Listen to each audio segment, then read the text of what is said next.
8,200만 원의 빚. 이걸 지고 어떻게 새로운 출발을 할 수 있을까요?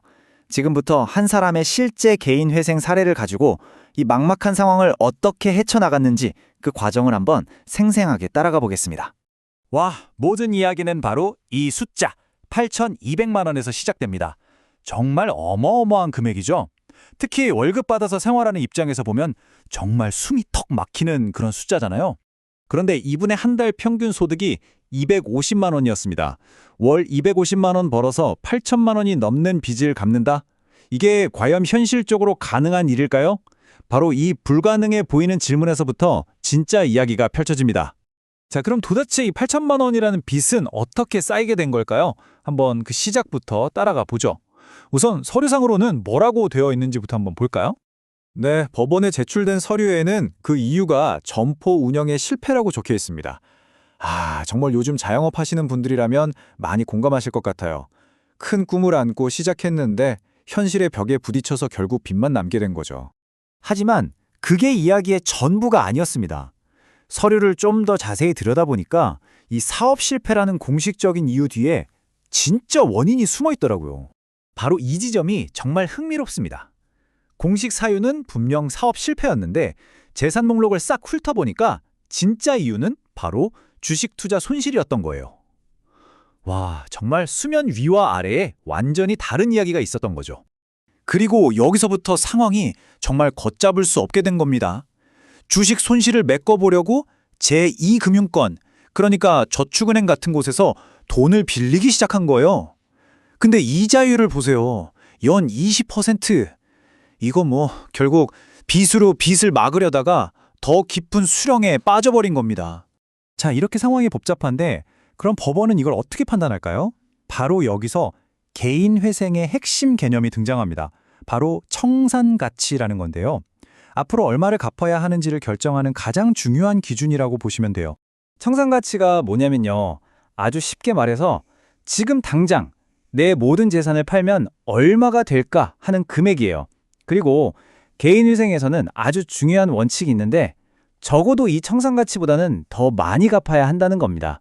이 신청자의 청산가치를 보니까 총 3,760만 원 정도가 나왔어요.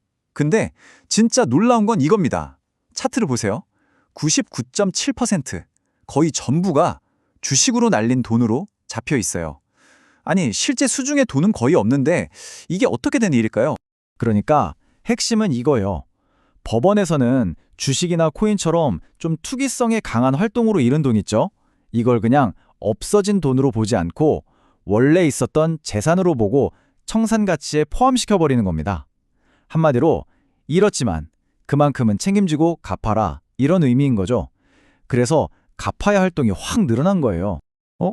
근데 좀 이상한 점이 있어요. 이분 주택 임차보증금이 200만 원이 있었거든요. 근데 왜 청산가치 계산에는 이게 쏙 빠져 있을까요? 그게 바로 면제 재산이라는 제도 때문입니다. 법이 그래도 최소한의 인간적인 삶은 보장해 주거든요.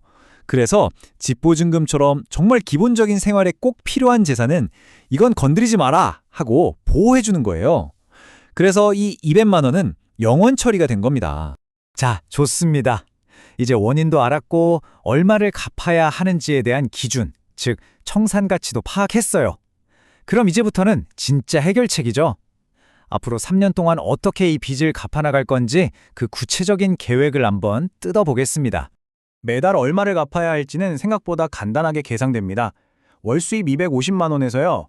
법원이 인정해주는 최소한의 생활비, 여기서는 1인 가구 생계비인 약 135만 원을 빼주는 거예요. 이 돈은 먹고 사는데 꼭 필요하니까 건드리지 않겠다 하고 나라에서 정해준 거죠. 그렇게 월급에서 생계비를 딱 빼고 나면 남는 돈이 있죠? 월 11만 4,500원. 바로 이 금액이 매달 빚을 갚는 데 써야 하는 가용소득이 되는 겁니다. 자, 이게 바로 법원에서 최종적으로 허가해준 상환 계획입니다. 36개월, 그러니까 3년 동안 매달 114만 원 정도를 꾸준히 갚으면 총 4,122만 원을 갚게 돼요. 원래 빚의 한 50.4% 정도 되는 거죠. 그럼 나머지 빚은요? 그건 어떻게 되는 걸까요? 이제 정말 마지막 단계입니다. 3년 동안 이 계획을 성실하게 지키고 나면 그 끝에는 과연 뭐가 있을까요? 빚의 절단을 갚고 얻게 되는 새로운 시작, 그게 어떤 의미인지 한번 보죠. 결국 가장 중요한 숫자는 바로 이 50.4%입니다. 3년 동안 성실하게 정말 힘들게 원금의 절반을 갚아내면 나머지 원금이랑 그동안 불어났던 모든 이자는 법적으로 그냥 탕감됩니다. 사라지는 거예요.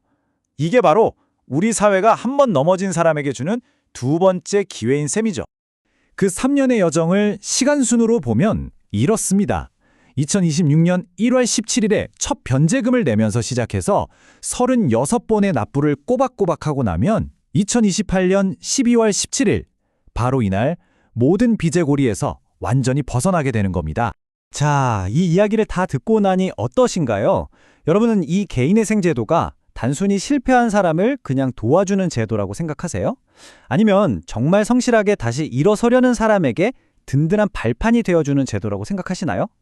이 한 사람의 사례가 어쩌면 재정적인 실패와 제도전이라는 것에 대한 우리 사회의 시선을 다시 한번 생각하게 만드는 것 같습니다.